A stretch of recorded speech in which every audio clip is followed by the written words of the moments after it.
नवी मुंबई व रायगड जिल्ह्यातील ताज्या बातम्या आणि घडामोडींसाठी सबस्क्राइब करा वादळवारा लाईव्ह चॅनल आणि दाबा bell icon. Jai Hanuman cricket club बामणडोंगरीच्या नाईट क्रिकेट स्पर्धेचं शानदार उद्घाटन दिनांक 23 डिसेंबर रोजी उत्साहात संपन्न झालं।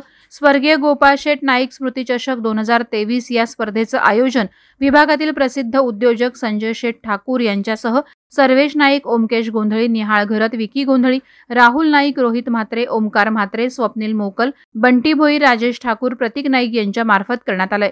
शिवसेना ठाणे ग्रामीणचे जिल्हा प्रमुख देवानंद रूपचंद थळे, उद्योजक प्रीतम नाईक, मुंबई कृषी उत्पन्न बाजार समिती सभापती राजेंद्र पाटील यांच्या हस्ते स्पर्धेचं उद्घाटन संपन्न झालं। यावेळी देवानंद थळे यांना क्रिकेट खेळण्याचा मोह आवरला नाही। त्यांनीही मैदानात उदयोन्मुख खेळाडूंच्या सोबत क्रिकेटचा आनंद लुटला। मर्यादित षटकांच्या या नाईट क्रिकेट स्पर्धेत तब्बल 36 संघ सहभागी झाले असून 396 खेळाडू स्पर्धेत खेळणार आहेत। दिनांक 23 डिसेंबर ते 27 डिसेंबर या कालावधीत या स्पर्धा केवी काका मैदान वहाळ येथे संपन्न होत आहेत। मर्यादित षटकांच्या या स्पर्धा ग्रामीण संघापुरती मर्यादित आहेत। स्पर्धेत बक्षिसांची लयलूट होणार असल्याचं आयोजकांमार्फत सांगण्यात आलंय।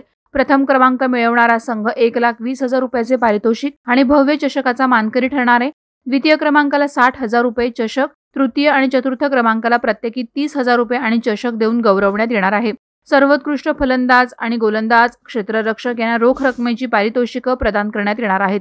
या स्पर्धेत खेळाडूंना वयाची मर्यादा नाही, त्यामुळे मध्यमवयीन खेळाडू देखील आपली खेळाची आवड या स्पर्धेच्या माध्यमातून जपत आहेत। ग्रामीण खेळाडूंना प्रोत्साहन देण्यासाठी प्रामुख्याने या स्पर्धेचं यशस्वी आयोजन आम्ही सतत 13 वर्ष करत असल्याचं आयोजक संजय शेठ ठाकूर यांनी या प्रसंगी सांगितलं। गोपाळ शेठ नाईक स्मृती चषक 2023 या नावाने आज जे सामने होत आहे आणि आयोजक संजय भाऊ ठाकूर यांचं आयोजन नियोजन खूप चांगलं आहे। माझी चर्चा नेहमीच चालू आहे। मी कबड्डीचा प्लेयर असल्यामुळे क्रिकेटच्या सामन्यांना फार कमी हजेरी असते, पण त्यांच्या विनंतीला मान देऊन इथपर्यंत आलो आणि हे नियोजन बघितलं तर खरोखर म्हणजे क्रिकेटसाठी हा रायगड जिल्हा खूपच वेळ आहे क्रिकेटचं। आणि मी खूप लोकांची नावं ऐकून असो आणि बरेचसे सामने म्हणजे रायगडमध्ये क्रिकेट एवढं असतं की मला आता समजलं ह्या मैदानावरती लगातार 3 सामने आहेत, परत 3 वेळा म्हणजे टुर्नामेंट होणार आहेत। आणि क्रिकेट हा आपल्या भारतामध्ये सगळ्यांनाच वेळ आहे आणि आपल्यालाही सगळ्यांना बघणं म्हणजे ते काम सोडूनच ते बघायचं असं सगळं। आता त्याच्यामध्ये 40+ हा हे सामने आले की कमीत कमी 40मध्ये लोकांना रिटायरमेंट होती, पण आता आपलं सगळ्यांचं फिटनेस चांगलं राहावं यासाठी 40च्याही स्पर्धा आल्या आणि त्याच्यामुळे लोकांचं फिटनेसकडे लक्ष जास्त चाललं आहे। 40 नंतर क्रिकेट कोण काय खेळतो त्याच्यापेक्षा त्यांची फिटनेस चांगलं ठेवतात, हा त्याच्यामधला चांगला गुण आहे। आणि क्रिकेट हे आम्हा सगळ्यांचं स्वप्न आहे आणि ते बघायला मिळतं। आजच्या दिवशी हे सामने एवढे सुरेख चाललेले आहेत आणि आजच्या दिवशी इथं आल्यानंतर संजय भाऊ ठाकूर यांनी जो आम्हाला मान सन्मान दिला त्याबद्दल मी त्यांना धन्यवाद देतो। आणि क्रिकेट रसिकांना ही मोठी मेजवानी आहे। अशा प्रकारचे सामने आहेत। आजचा उद्घाटन सामना आहे तरी गर्दी एवढी आहे तर पुढे उत्तर जाऊन इथे खूप मनोरंजन असे सामने होणार आहेत आणि नक्कीच आम्हाला फायनल बघायलाही आवडेल।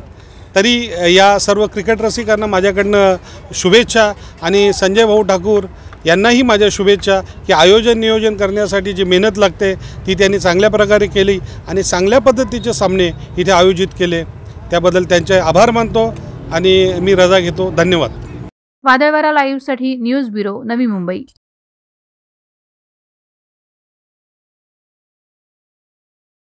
नवी मुंबई व रायगड जिल्ह्यातील ताज्या बातम्या आणि घडामोडींसाठी सबस्क्राइब करा वादळवारा लाईव्ह चॅनल आणि दाबा बेल आयकॉन।